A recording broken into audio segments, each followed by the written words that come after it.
DDC चुनाव में BJP ने 2 सीट पर जीत हासिल कर ली है। रुझान लगातार हम आपको दिखा रहे हैं, लेकिन इस वक्त नतीजे भी आने शुरू हो गए हैं। बीजेपी ने 2 सीट पर जीत कंफर्म कर ली, 2 सीट उसने अपने नाम कर ली है। बीजेपी ने श्रीनगर में पहली बार जीती है 1 सीट। बांदीपुरा से बीजेपी के एजाज अहमद खान जीते हैं। श्रीनगर की 14 सीटों के नतीजे घोषित कर दिए गए हैं। 3 सीट पर गुपकार गठबंधन की जीत है। 7 सीट पर निर्दलीय उम्मीदवारों ने जीत हासिल की है।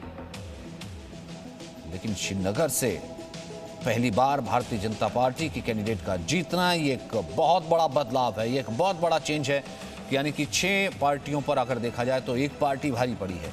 गुपकार में जो पार्टियां एक दूसरे के खिलाफ लड़ती रही थी, जो लोकतंत्र विरोधी बातें करती रही थी, वो आकर के एक साथ लड़ी, लोकतंत्र का डर दिखा करके, लोकतंत्र के खत्म होने का डर दिखा करके। लेकिन लोगों ने एक बार फिर से उन्हें नकारा है, चुनावों में हिस्सा लिया और इस वक्त बीजेपी ने श्रीनगर में कमल खिलाया है, 1 सीट पर जीत हासिल की है।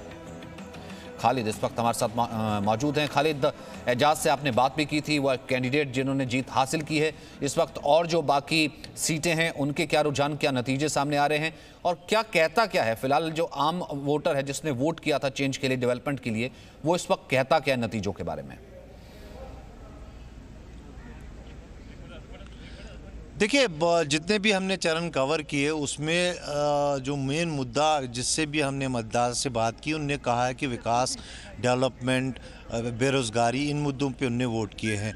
और निस्संदेह ही ये एक बहुत बड़ी उपलब्धि है बीजेपी के लिए कि श्रीनगर में पहली बार उन्होंने जो खरमो 2 की सीट एजाज ने हासिल की है, ये एक बहुत बड़ी उपलब्धि है। दूसरी, उन्होंने तुलेल बांडीपोरा जो एक नियंत्रण रेखा से सटा हुआ इलाका है, वहाँ से भी एजाज नामी एजाज खान जो उनके दूसरे नेता है, उन्होंने भी दर्ज किए है जीत वहाँ पे। यानी अभी तक 2 जगह पर यहाँ बीजेपी अपनी जीत दर्ज कर चुकी है। और अगर हम श्रीनगर की बात करें, जहाँ ये आकलन लगाया जा रहा था कि जो गुफकार अलायंस है वो अच्छी कारकर्दगी करेंगे, लेकिन 3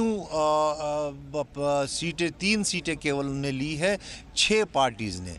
ये देखने वाली बात है। श्रीनगर जहां गढ़ रहा है नेशनल कॉन्फ्रेंस का, चाहे विधानसभा में फारूक अब्दुल्ला सांसद बने हैं या फिर लोकसभा में सांसद बने हैं, विधानसभा में उन्होंने 8 सीटें यहां से ली थी। यानी काफ़ी अच्छी पकड़ रही है असेंबली चुनाव में या पार्लियामेंट चुनाव में नेशनल कॉन्फ्रेंस की। लेकिन यहाँ पर एक और चीज़ है खालिद, आप तो बहुत करीब से जानते हैं घाटी के पॉलिटिक्स को।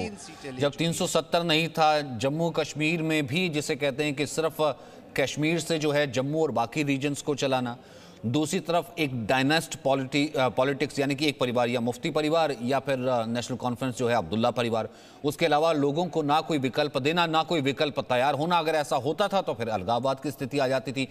अब लोगों के सामने विकल्प आया तो लोगों ने उस विकल्प को चुनने के लिए मोहर लगाई है। ये सबसे बड़ा संदेश है जो कि इस वक्त मुझे लगता है कि यहां पर घाटी दे रही है, जो कि श्रीनगर दे रहा है, जम्मू दे रहा है और बाकी रीजन दे रहे हैं। क्या कहना था उस कैंडिडेट का एजाज जिन्होंने जीत हासिल की है, आइए सुनते हैं। सर, एजाज साहब ये बताइए कि क्या अपेक्षाएं थी लोगों पर आपकी खास तौर पर, और आप क्या अपेक्षा रखते हैं अब लोगों की, क्योंकि बहुत सारे इश्यूज हैं जिनको हल करने की ज़रूरत है। देखिए, तो भारतीय जनता पार्टी की ओर से मैं सारे कार्यकर्ताओं को मुबारकबाद देना चाहता हूं। मैं मानी कौल साहब को मुबारकबाद देना चाहता हूं, संगठन को मुबारकबाद देना जिनने हम पे विश्वास किया, और मैं उनके विश्वासों पे खड़ा हो जाऊंगा, ऐसा मेरा मानना है।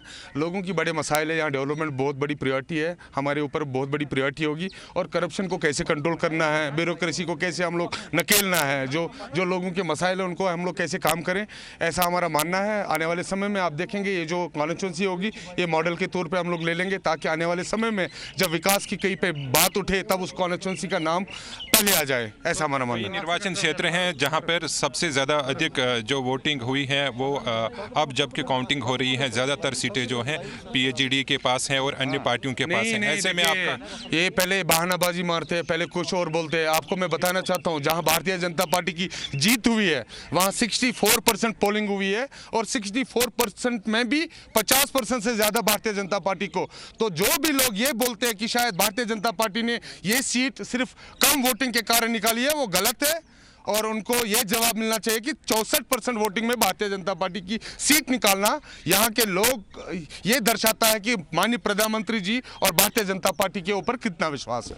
तो ये थे एजाज हुसैन, जिन्होंने पहली ज़िला विकास परिषद की जो सीट है वो खनमो निर्वाचन क्षेत्र से निकाली हैं, और काफ़ी सारी अपेक्षाएं अब लोगों के ऊपर उनके हैं, क्योंकि जिस तरीके से ये चुनाव रहा है काफ़ी टफ रहा है उनके लिए, और ख़ुद भी उन्होंने कहा कि वो अब ज़िला विकास परिषद के इस चुनाव के बाद लोगों की समस्याएँ और उनकी दुविधाओं को हल करने की कोशिश करेंगे। कैमरामैन अशरफ के साथ फारूक वानी, जी मीडिया, श्रीनगर।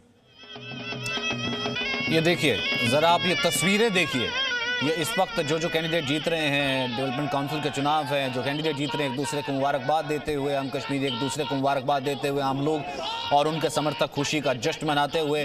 और ये देखिए, ये नॉर्मलसी की एक ऐसी तस्वीर है जो कि एक आम आदमी कह रहा था कि नॉर्मल जिसे कहते हैं कि एक आम मेन स्ट्रीम में आना मेरा हक क्यों नहीं है, क्यों अलगाववादी हमेशा कश्मीर को जलाने की बात करते रहें, और आज उसे जब उसका ये हक मिला है तो आम आदमी की जीत को दिखाता ये लोकतंत्र का जश्न।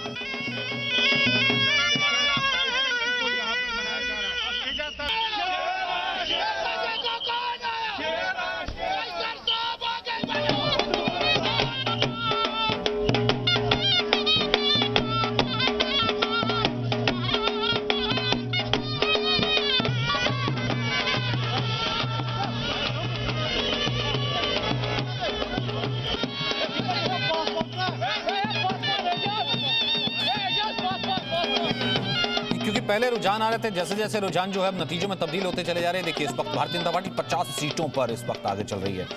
गुपकार यानी कि जो 6 पार्टियों का एक गठबंधन बना था जिसमें फूट भी पड़ गई थी, वो 77 पर है।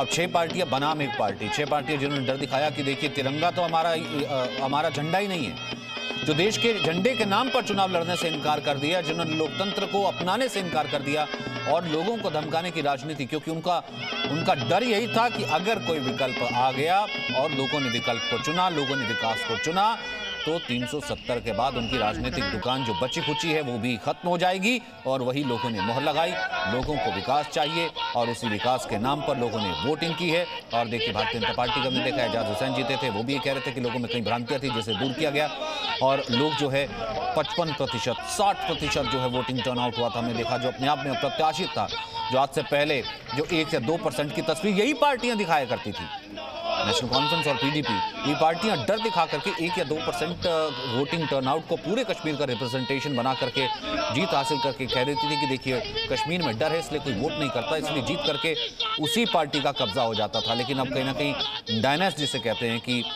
वो राजशाही की जो कोशिश थी, इन दोनों पार्टियों की जो मंशा थी, वो टूटी है।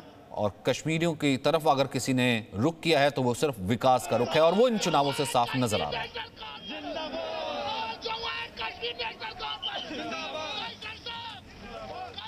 Presenting B News app, available on Google Play and App Store. Download it now.